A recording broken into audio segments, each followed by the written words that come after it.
Hello दोस्तों, आपका स्वागत है आपके और हमारे चैनल मातृभाषा हिंदी पर। चलिए दोस्तों, हम लोग आधुनिक काल के 200 प्रश्न करने वाले हैं, जिसमें से हमारे 120 प्रश्न पूरा हो चुके हैं और आज हम करते हैं 121 प्रश्न। प्रश्न संख्या 121, प्रीत का बयान नामक कविता के रचयिता कौन है? तो option A Nagarjun ji, option B Kedarnath Agrawal, option C Makhanlal Chaturvedi, option D Ramdhari Singh Dinkar. तो इसका सही ऑप्शन है ऑप्शन ए नागार्जुन जी। नागार्जुन जी प्रीत का बयान नामक कविता के रचयिता हैं। प्रश्न संख्या 122, गीत फरोश नामक प्रसिद्ध कविता के रचनाकार कौन है? तो option A Virendra Mishra, option B Bhawani Prasad Mishra, option C Bhagwati Charan Verma, option D Kedarnath Agrawal. तो गीत फरोश नामक प्रसिद्ध रचना के रचनाकार भवानी प्रसाद मिश्र हैं। प्रश्न संख्या 123, प्रगतिवाद का संबंध किस दर्शन से है? तो ऑप्शन ए अद्वैतवाद, ऑप्शन बी द्वैतवाद, ऑप्शन सी विशिष्टाद्वैतवाद, ऑप्शन डी मार्क्सवाद। तो ऑप्शन सी मार्क्सवाद प्रगतिवाद का संबंध, इसमें शोषक और शोषित की बात कही जाती है। प्रश्न संख्या 124, आओ रानी हम ढोएं पालकी नामक प्रसिद्ध कविता की रचना किस कवि ने की है? तो option A Trilochan, option B Dhoomil, option C Nagarjun, option D Dinkar. तो आओ रानी हम ढोए पालकी नागार्जुन जी की प्रसिद्ध रचना कविता है और नागार्जुन जी का यात्री उपनाम है, जिसमें वो संस्कृत और मैथिली नाम से रचनाएं करते थे। संस्कृत भाषा और मैथिली भाषा की रचना, इनका मूल नाम वैद्यनाथ मिश्र है। ये प्रश्न भी दोस्तों अक्सर परीक्षा में हमें कहीं ना कहीं देखने को मिल जाते हैं। प्रश्न संख्या 125, फूल नहीं रंग बोलते हैं काव्य संग्रह इनमें से किस कवि का है? तो option A Kedarnath Agrawal, option B Ramvilas Sharma, option C Trilochan Shastri, option D Dhoomil. तो फूल नहीं रंग बोलते हैं कविता केदारनाथ अग्रवाल जी की। प्रश्न संख्या 126, निम्नलिखित सूचियों को सुमेलित करते हुए सभी विकल्प का चयन कीजिए, सही विकल्प का चयन कीजिए। यहाँ देखो सुमेलित करते हैं सभी, जिसमें होना चाहिए सही विकल्प का चयन। मिस प्रिंट हो गया है दोस्तों। तो कृति का नाम और कृतिकार का। ऑप्शन ए नंबर 1 युगधारा, नंबर 2 युग की गंगा, नंबर 3 रसवंती, नंबर 4 हिल्लोल। दिनकर, शिवमंगल सिंह सुमन, सी केदारनाथ अग्रवाल, डी नागार्जुन। तो चलिए दोस्तों उसको हम मिलाते हैं। युग की धारा नागार्जुन जी की प्रसिद्ध कविताओं का संकलन है। युग की गंगा केदारनाथ अग्रवाल जी का प्रसिद्ध कविता संकलन है। रसवंती दिनकर जी की प्रसिद्ध काव्य संकलन। हिल्लोल शिवमंगल सिंह सुमन। तो इस हिसाब से ए का डी, बी का सी, ऑप्शन बी सही है। आप इसको देख सकते हैं, ऑप्शन बी सही है। प्रश्न संख्या 127, प्रगतिवादी काव्य की समय सीमा इनमें से क्या है? ऑप्शन ए 1920 से 1936, ऑप्शन बी 1936 से 1943, ऑप्शन सी 1950 से 1960, ऑप्शन डी 1900 से 1918। इसका सही ऑप्शन बी 1936 से 1943 और 1918 से 1900 से 1918। दोस्तों आप लोगों ध्यान आ रहा, तो ये द्विवेदी युग का समय है और 1918 से 1936 ये छायावाद का, 1936 से 1943 प्रगतिवाद की समय सीमा है। प्रश्न संख्या 128, हिंदी का कौन सा कवि मैथिली में यात्री उपनाम से लिखता है? जैसे ऊपर मैंने बताया कि option A Trilochan, option B Dhoomil, option C Suman. Suman जानते हैं, शिवमंगल सिंह सुमन इनका उपनाम है शिवमंगल सिंह का। डी नागार्जुन। तो इसका सही ऑप्शन है नागार्जुन। नागार्जुन जी मैथिली और संस्कृत में यात्री उपनाम से कविता करते थे। यात्री इनका पहला साहित्यिक नाम भी है। प्रश्न संख्या 129, इनमें से कौन प्रगतिवादी कवि नहीं है?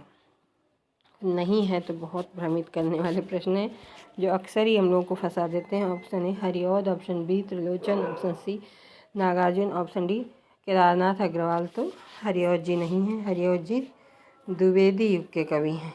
किस युग के? द्विवेदी युग के। द्विवेदी युग के कवि हैं।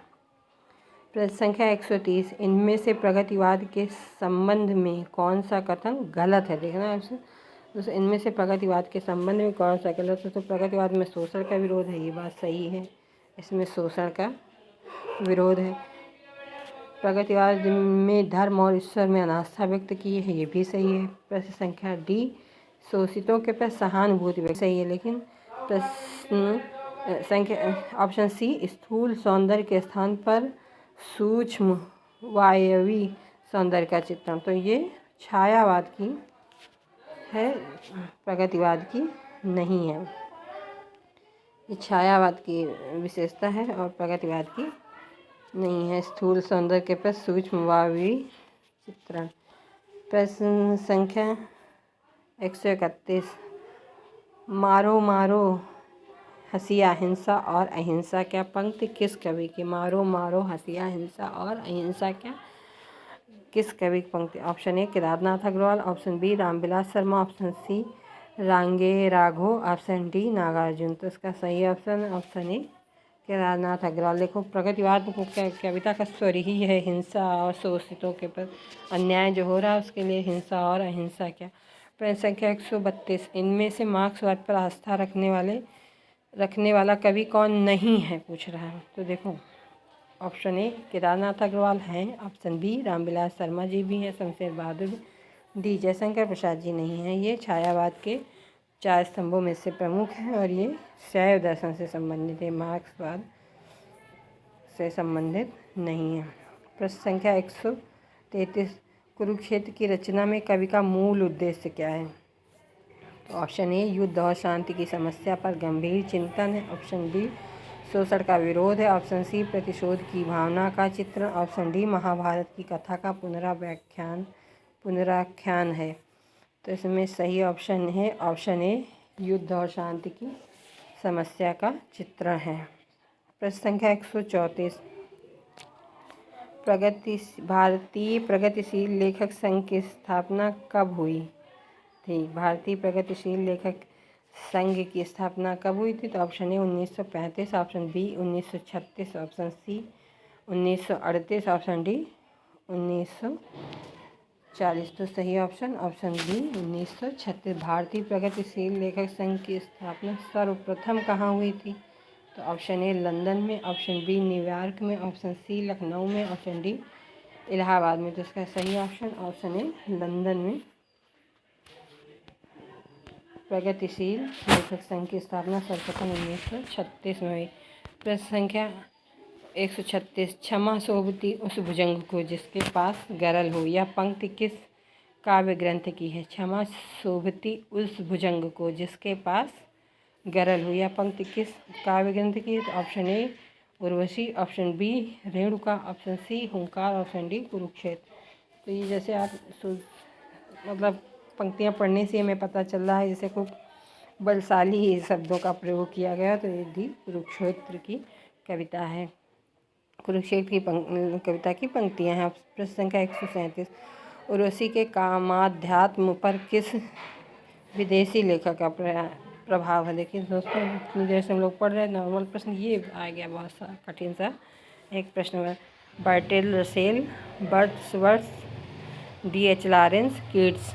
तो इसका सही ऑप्शन है ऑप्शन सी D.H. लॉरेंस का उर्वशी के काम अध्यात्म पर प्रभाव है। प्रश्न संख्या 138, उर्वशी का काव्य रूप क्या है?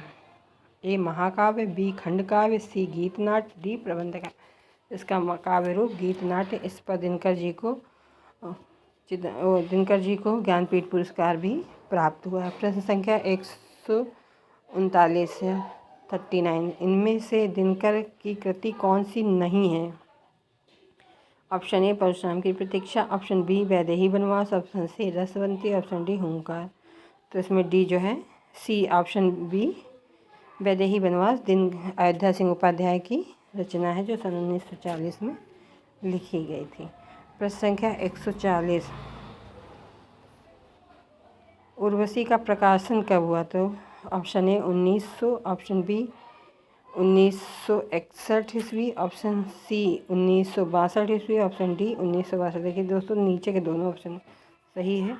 ऑप्शन ए, ऑप्शन बी, इसमें सही ऑप्शन बी है, जो 1961 में लिखी गई। इसी पर दिनकर जी को ज्ञानपीठ पुरस्कार भी प्राप्त हुआ है। चलिए दोस्तों, अगर आपको मेरा ये प्रयास अच्छा लगा हो तो प्लीज़ लाइक करें, शेयर करें, सब्सक्राइब करें। धन्यवाद।